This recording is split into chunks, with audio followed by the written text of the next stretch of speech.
Hello everyone, आज की video में मैं बात करना चाहूँगी एक पोएम के बारे में जो आज मैंने एक बुक से पढ़ी। So let's start with the poem. When things go wrong as they sometimes will, when the road you are tracing seems all uphill, when the funds are low and the debts are high and you want to smile but you have to shy, when care is pressing you down a bit, rest if you must but don't you quit. So, इस poem से हमें क्या सीखने को मिलता है?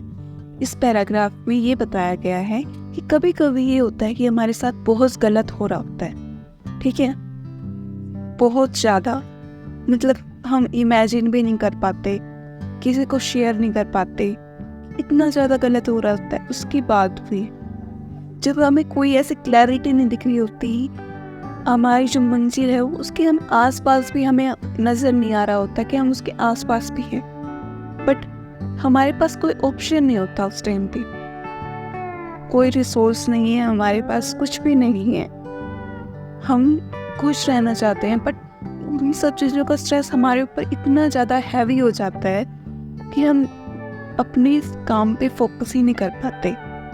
तो उस टाइम पे तुम्हें क्या करना चाहिए? बेशक तुम एक टाइम के लिए रेस्ट कर लो बट क्विट मत करो, ठीक है।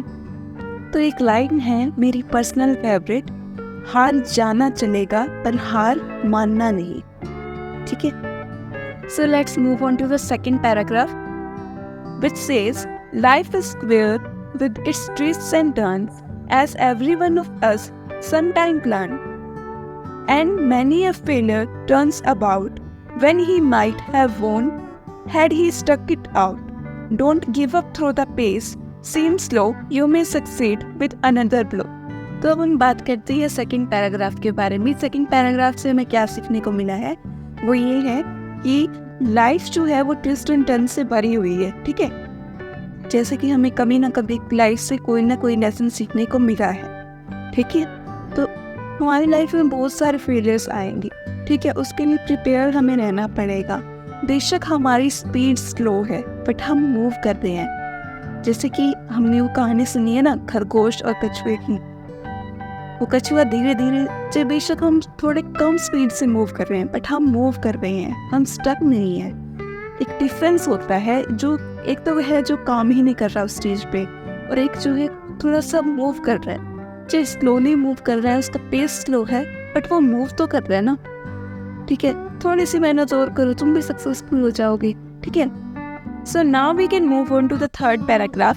Success is failure turn inside out, the silver tint of the clouds of doubt, and you never can tell how close you are, it may be near when it seems so far, so stick to the fight when you are hardest hit, it's when things seems worst that you must not quit. तो third paragraph से हमें क्या सीखने को मिला है कि failures ही हैं जो हमें सक्सेस की तरफ लेके जाते हैं। मान तुमने ये सुनी होगी, बहुत सारी फेलियर स्टोरी सुनी होगी, उसके बाद ही उन्हें सक्सेस मिली है, ठीक है। जैसे कि हमारे माइंड में जितने भी जैसे डाउट्स आते हैं वो सब ही एक तरीके से उसको हम होप में चेंज कर सकते हैं, ठीक है।